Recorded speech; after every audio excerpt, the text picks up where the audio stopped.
Good afternoon, everybody. So just, talk a little bit about Saturday's game and then move on to the Northwestern game, obviously. As I said, Saturday, it was a tough loss to a very good team, very talented, very well coached, and thought we saw some good effort out there. The films substantiated that, and especially defensively, I thought there were some really, good stops and good individual efforts. Offensively, obviously, turnovers. You can't win football games turning the ball over like we did, and had protection issues, especially up front early. So made it tough in that regard. And then special teams outside of that field goal, nothing really very distinguishable there either. So certainly a lot to look at and a lot to work on. And I think the biggest thing coming out of Sunday after watching the tape is us just staying together and staying focused on transitioning into this week and getting ready to win. A game which we expect to be very, very difficult. Captains, same guys. This week you got Jack Campbell, Sam Laporta, Kayvon Merriweather, and Raleigh Moss. Do that in alphabetical order. Injury-wise, doesn't look like Terry's going to make it back, Terry Roberts, so I think he'll be at least another week. And then the other item of interest, I'm sure, is the quarterback situation. We haven't made a decision yet, and not sure when we will. We're letting both guys work with the ones, rotating them in and out, and so we'll just kind of play that out and make a decision here during the week, kind of going from there. So, looking at Northwestern, just first thing I would say, the record is very misleading from my standpoint. Outside of one game, they've been, extremely competitive and in every ball game they've played. And, not surprising. They're playing with great effort. They made a quarterback switch last week, which seemed to give them a little bit of a jump on the offensive side. Played a really good game against Maryland. And, the bottom line is this, Coach Fitzgerald, ever since he's been there, has really built a very successful program. They've been good since '06 when he took over. Clearly have an identity, and their guys understand what they do. Their players understand very well what they're being asked to do, and they do it well. Play this game extremely well, and they consistently play hard and tough. So that hasn't changed. They've won 2 of the last 4 Big Ten West championships. So, it's a real credit to, I think, the way they've built the program. And the one thing you can count on, they're going to play hard, and they're going to play well. And that's what we expect coming into this football game. So as it pertains to the two of us, we've had a history of really close 60-minute games. I'd expect this one to be another one of those kinds of games, and that's what we're preparing for. And then just, the kid captain, Alina Clements is going to be our kid captain this week. Make sure I say that correctly. She's a 9-year-old, had a brain tumor removed about a year and a half ago, supposedly the size of a golf ball. So she's on the road to recovery, doing really well, and getting great care across the street. And it sounds like her ambition is to be a child life specialist. So I think those people have had really a great impact on her, and just happy to have her and her family with us on Saturday. And again, just expect this to be a really tough football game. We're excited about that opportunity. It'd be good to be back in Kenneck, and I'll throw it out for questions. As you're evaluating quarterbacks, how much are you factoring the results Saturday in Columbus versus this week in practice versus what you've seen cumulatively before? There really wasn't much good Saturday, just in general, no matter who was in there. So, everything's part of the evaluation to answer the question, whether it's practice, what we saw Saturday, and then, things in the past. So we'll just keep pushing forward. And it's not like we have a scientific formula. We'll just see how the week plays out. With your decision, do you anticipate whichever direction you go that person will be in there, not necessarily looking over their shoulder, or do you think there'll be some sort of rotation or something? Well, no, we're not planning on a rotation at this point, but anything's possible. I'm not going to rule it out, but preferably we wouldn't want to do that, and then preferably whoever starts, hopefully they're not looking over their shoulder, but we also have to get it going offensively and show some production too. So hopefully whoever's in there can help us do that. That's a team goal, and there's a balancing act that goes on with that, because you don't want to make a decision based on one play, something like that. But we'll just kind of make a decision and ride with it for a little bit. Going back to the game last Saturday, you said with judging Allison's performance, it was kind of tough just considering the circumstances. His last appearance before then was very similar in the Big Ten Championship, the second half, big deficit. Does that make it, more difficult to evaluate how much progress he's made in his last 2 times out there? Yeah, and I've said the same thing about Spencer too. So That's complicated, and when you evaluate any player, running backs, anybody, it's pretty much there are a lot of circumstances and things around what their responsibility is that factor into things. So, if there's no hole for a running back to run through, chances are not going to look good unless it's Barry Sanders, which I do remember the first time I saw him run up in there. I can't tell you who they were playing. They were playing Nebraska. That's who it was. It was on a tape, and the hole wasn't there. Looked like 1 yard gain. All of a sudden he bounced it out and made about 12 around the left side. So that's something I'll remember my entire life. Some Oklahoma State coaches were visiting us, but basically everything affects everything. And for a quarterback play, it's really complex. So it's not just a simple equation. Unless the guy's out there just humming, but usually if a guy's humming, usually means he's getting good teamwork and good help around him too. And there's a lot that goes into good quarterback play, just like every position. At what point this week would you like to have that decision made of who's QB1? Yeah, we really haven't made a decision yet, and today's a big work day for us. Tomorrow's a big work day, so we're not going to do anything between now and then. We'll see how we feel coming off the field, and maybe take it to Friday. We'll see. Kirk, does the sense of urgency change when you're on a losing streak? I hope not. I hope everybody has a sense of urgency, purpose, whatever. I'd prefer to call it purpose, but that's something we try to encourage all of our players to have each and every time we're practicing, whether it's a light workout or a heavy work day like today. Because I think if you're going to get something accomplished, you better have something on your mind you're trying to get done. So I don't think it changed. I hope it doesn't change, but I can just tell you this: one thing that doesn't change too is losing. Losing just doesn't feel good. It affects you. There's nothing good about it, and I can say the converse about winning. Everything's pretty good when you're winning. So, hopefully our guys, hopefully everybody involved in this organization is tired of losing. It's not fun.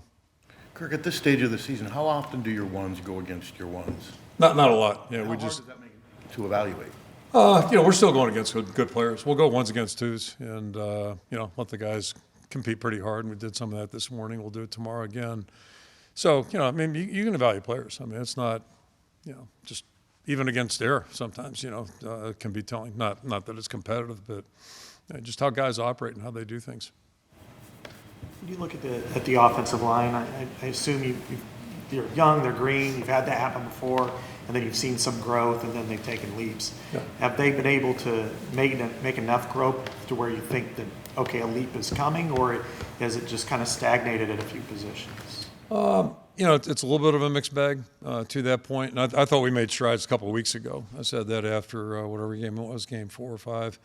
I thought we'd made some real strides, and then stalled out a little bit the last time out. Then we had a bye, and then last week was a tough outing, and so we'll see how we bounce back this week. The guys are practicing well. I do think we're seeing improvement on the field day to day, and so we'll just keep pushing forward. And I wish I could give you an exact answer when it's going to happen or a timetable, but I'm confident. The guys are working hard. They got good attitudes, and they're good young people. So we're going to get there. It's just a matter, sooner would be greater than later. That's for sure. When you look at Connor in particular, he was very young playing inside last year, now very young playing outside. Seemed to have really struggled this year. I think the other day was probably not a day he'll want to remember. Right. Do you look at him maybe moving back inside, maybe because of a confidence, or do you want to keep him out there and just let him take his lumps and then? Yeah, he actually played inside some later in the game the other day, and I think one of the takeaways, if you look at the first third down we had. He didn't get out well, and that's something he struggled a little bit. And it's a technique thing. It's not ability or mental. And my takeaway on that would be, that's really been improving in practice. Like we've been seeing improvement. I've been focused on that. He's been focused on it. He's been working on it. And then Saturday, that first third down, it didn't happen for him. So, as a coach, that's our job to figure that out and say, maybe this isn't the time for it because it's not happening the way it needs to happen under game circumstances, going back to the point of, competition and, live work versus, lower tempo work. So, we're definitely, looking at that and considering that. And that's our job is get guys in the best possible positions and ask them to do things they can be successful at. So, we're definitely looking at that.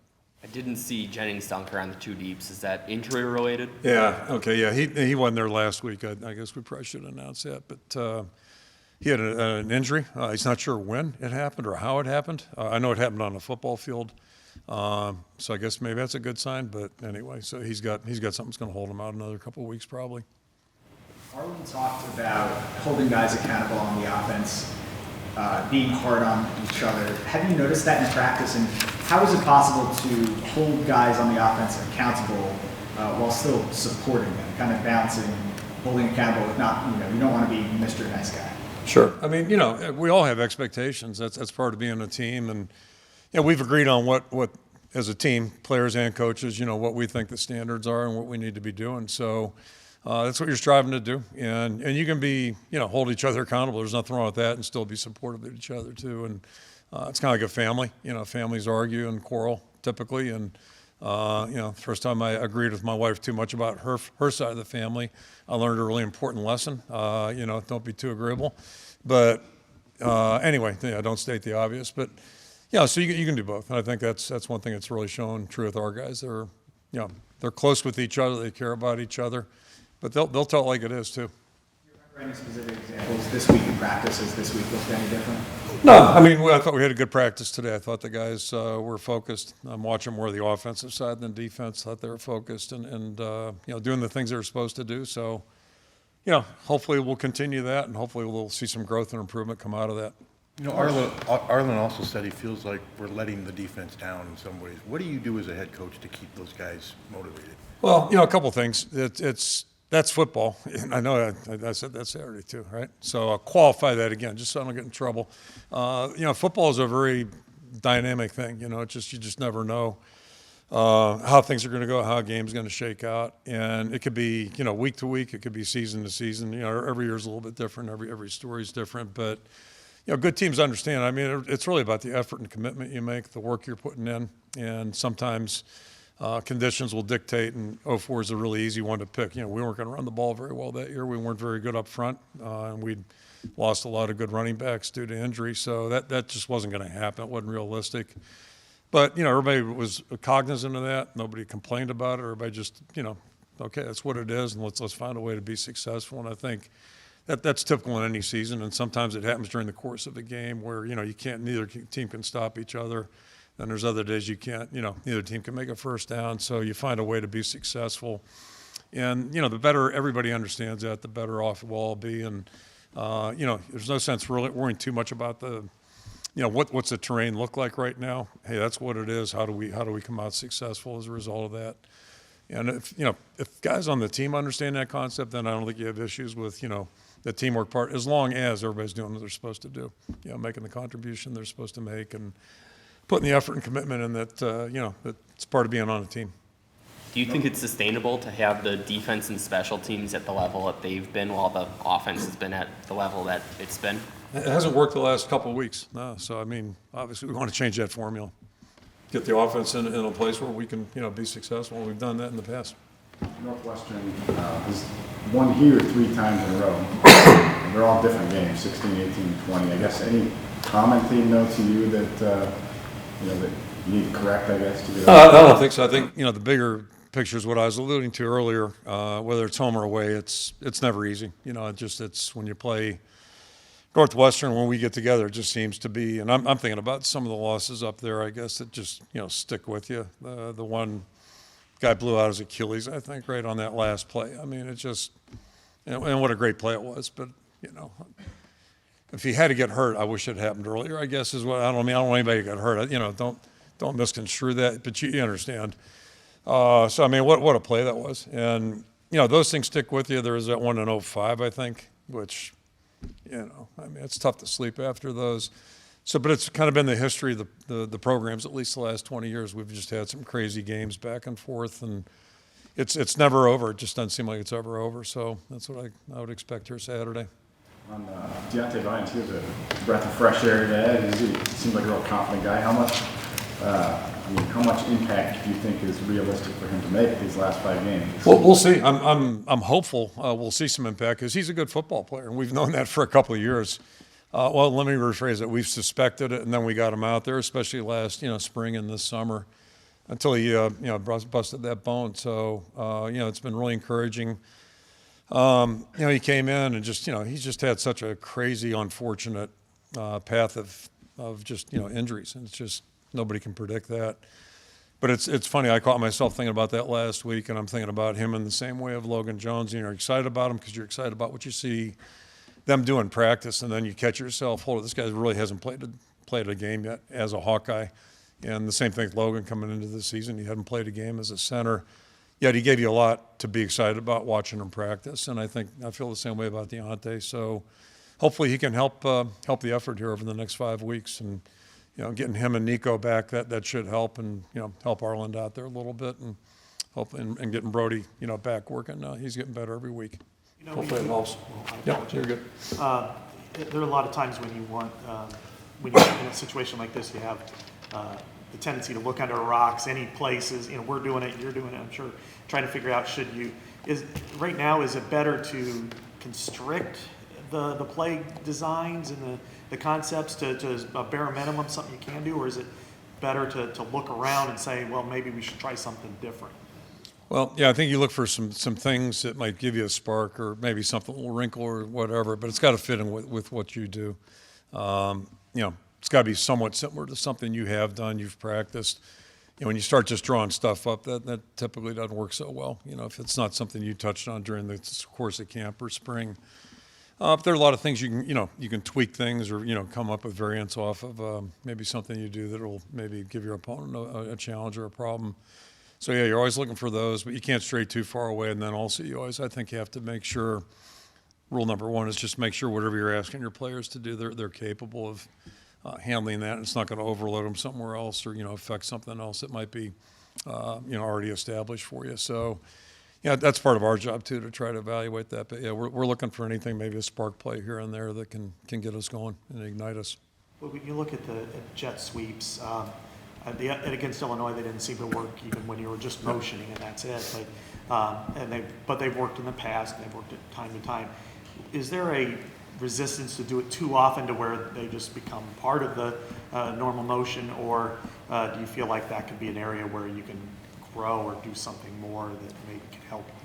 I don't know if you can base a whole offense off of them, and some people, I'm thinking of one coordinator who's now in the NFL who did a really good job of that in college, in the Big Ten for a while, actually twice in the Big Ten.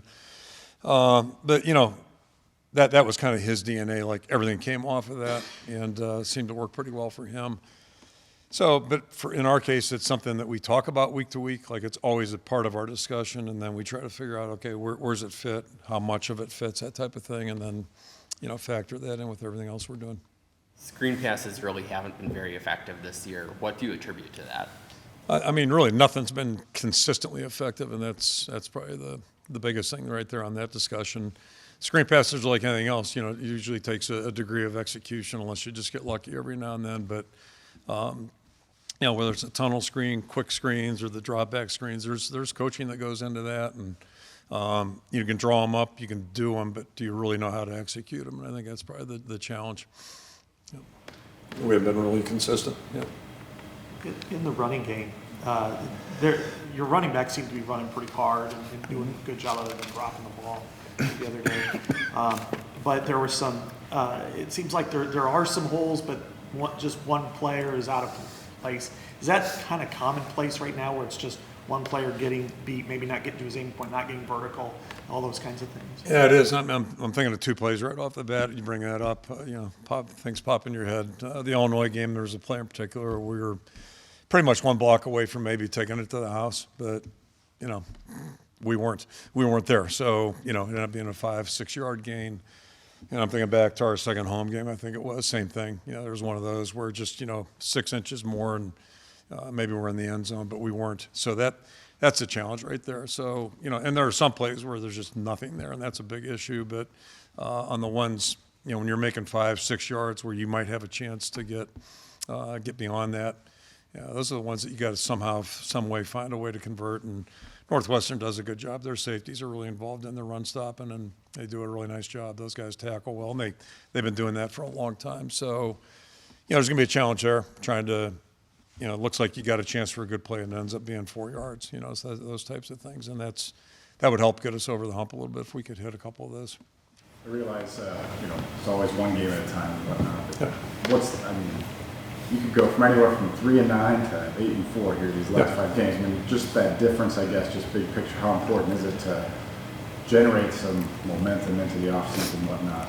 Well, yeah, I'm not even thinking about the offseason, I can assure you that. But the goal right now is the same as it was back, when we started out. Our goal is to win every game. So, right now we got 5 games left. Our guys are aware of that. I cover that every Sunday, big picture. But then, it really gets down to we can't win 5 if we don't win 1, So that's really all that matters at this point. And, we're just going to worry about this week, and then we'll figure out where we're at next Sunday, and then just keep pushing forward, just like we've done in the past.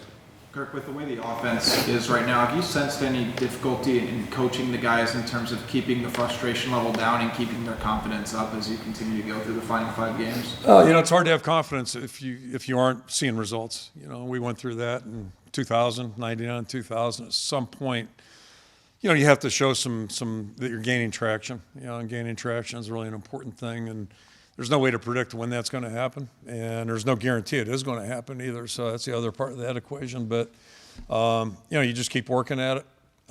There's nothing magic about it. You just keep working at it methodically, trying to get a little bit better, and then hope at some point things gel a little bit, and something starts to take off. And that's the race we're running. To Chad's point and to your point, I mean and if you're not practicing well, if you're not doing things well, then that is frustrating. I think we're trying to get there. You need 3 of these next 5 to be bowl eligible. In general, how important is that bowl with those extra practices from a development standpoint? Yeah, I'm really not thinking too much about that right now. Or it's obvious the more we can practice, the better it is. And there's no downside to winning. There's no downside to ever going to a bowl. Bill Brazier said there's no such thing as a bad bowl. Some are better than others, but there's no such thing as a bad one. I know that's probably out of vogue now. One more thing, but no, I mean, all I know is this playing well this week would really be good for us, and that's really all we're worried about at this stage. It's interesting that your final 5 are all not only divisional rivals, but they're ones against opponents pretty well, and it's personal because you're probably recruiting against most of them. Yep. You know their system, they know you. Is that better in some ways, or does it? I mean, because Ohio State you haven't played since 15 Long years time, ago. yeah. I'm only smiling because it dawned on me during the bye week when I was looking at what's left. I don't know if that was done intentionally, and if everybody's doing that, I don't look at that globally. I just kind of look at who we got next, and obviously, who's on our schedule. But I didn't look at the whole master thing, so I don't know if that was done intentionally or not, and if there's a method to the madness. But yeah, it's kind of interesting because at least we know each other a little bit. Whereas last week it was, you're just kind of walking into something that was a little bit different for us from a time standpoint. What have you seen from Aaron Graves this year? He doesn't seem to be your average freshman from just where his starting point is. Yeah, that's really fair. I mean, he's going to graduate, I think, in like mid-year next year or whatever. 2 years into it, he'll be a graduate. So he'll be certainly way more educated than I will be when he leaves here. All you got to do is pass, an undergrad degree, and you got me beat. So. But he's a really unusual guy. He's very mature, very focused, works extremely hard. And that's what really impressed me in August was he didn't seem overwhelmed. And that happens with freshmen at times, but not many guys that are playing inside in the lines. It's just kind of an unusual thing. So, not that he's not learning. He learned some lessons on Saturday. Got taught a few lessons. So that's part of the education. He's got a great attitude, great work ethic, and he's a talented guy. Have you ever had a guy who came here already with an associate's degree out of high school? Pretty sure Tyler Nielsen had one, I think, or if he was close, but I don't know if he had an AA degree. I don't know that. Yeah, I can't say that, but he had a bunch of credits from Iowa Central. I remember that. I remember his going away present. We had a Friday night practice getting ready for a bowl, and it was like we did it at 7 o'clock because that was the last day of finals. His graduation present was a 7 o'clock final in the last possible slot. So I congratulate him for being a good student. That's the price you get that's your reward right there. Doing a good job. Coach, do you have an update on Keegan Johnson by chance? Sure. I mean, he's still working to get back. Yep. Does the fact that you're getting close to the last 4 games, does that play into how quickly to kind of get him back? No, I think his health will dictate when he gets back. So he's been trying. He's working hard and he's been trying. Just hasn't been a go. When you look at the quarterbacks, again, is there a trait that you really want to see over the, whether it's yesterday, today, tomorrow, that you're really identifying as something that probably outranks some of the others? I don't know if there's one thing, and we've been watching the two guys practice and work, basically since January. We haven't watched them in football, but we had all spring and August, and now, certainly during the season. So, no, I think we'll just see what it feels like. There's probably not going to be a concrete formula or, scientific formula again. It's just going to be, how we all feel coming off the field, be it tomorrow or be it on Friday, and then we'll make a decision. Before we talked to you last Saturday, a lot of players that we talked to said that they felt like a turnaround would be more player-led, and it's on the leadership of the team to kind of galvanize the group. How have you seen that manifest itself in the days following Ohio State and kind of how it's trickled down to the younger players on the roster? Yeah, I think it started. I complimented the guys on Sunday, just because during the questioning, and in some cases interrogation on Saturday that I experienced. And the one good thing about that, it dawned on me coming home, I said, man, as bad as today was, it could have been worse, because I could have been that guy. I could have been that guy, like had his job and had to act like he did. So, yeah, it could be a hell of a lot worse, right? Things aren't all bad. But one thing I did on Sunday was just compliment our players, the way they've handled it. It's not fun to stand up in front of, tough questions when you went through a loss like we did. Our guys handle it with a lot of class, and they stand up for each other. So I think that just, it's worth complimenting our guys. I think it's genuine. It's who they are. And my experience, and we've been through, 2 loss streaks or 3 loss streaks. Last 4 years, we've experienced either 2 or 3 in all 4 of the seasons. And the only way I know to come out of it is everybody's just got to work hard, and it does take leadership. It takes ownership, and that's coaches and players. And it ain't just going to happen if the coaches are the only ones invested. Then you're out of luck. But we've been fortunate. 4 years in a row, we've had really good teams here, good character teams, and I feel that way about these guys. I've felt good about these guys since we started in January, and I can't predict what's going to happen record-wise moving forward. But I think we'll keep pushing, keep working, and that's what we're seeing. At least right now, it's Tuesday afternoon, and we've been together 3 days now, and the guys they're straight ahead, and that's what they should be. You look at the way Jack Campbell played the other day, didn't matter what the score was, he seemed to be really standing out. Has he ascended the way you probably thought he would in this, and how does this play rank maybe against other players you've coached and then also throughout the country?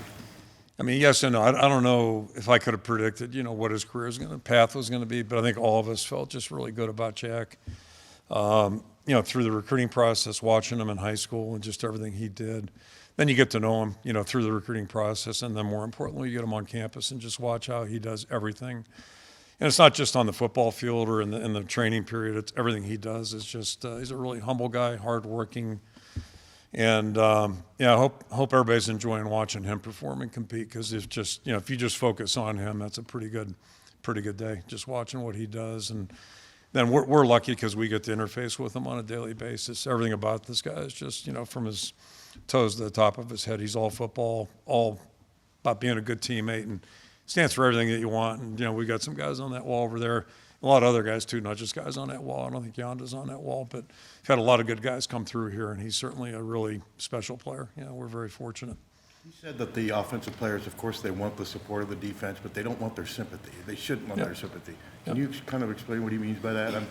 Because he says it's all rooted in the culture of the program. Yeah, it's just like, everybody's working hard, and, appreciate everybody being together and everybody being supportive, but we all got a job to do, and, nobody's looking for anybody's sympathy. We just want to get better. That's all we want to do, and I think that's how our players are thinking. And there's only one way. You just got to work through it. You got to push and work through it. There's no easy way around it. And if anybody's waiting for that, it's like trying to win the lottery. You're probably going to come up short most of the time. So it's all of us trying to just do what we can to get better and help each other out. And the defensive guys, what they can do is just encourage, and they've been great at that. So and keep playing the way they have been playing and play better. And that's I think that's how they're looking at it. Okay, thank you. See you guys Saturday. Yep.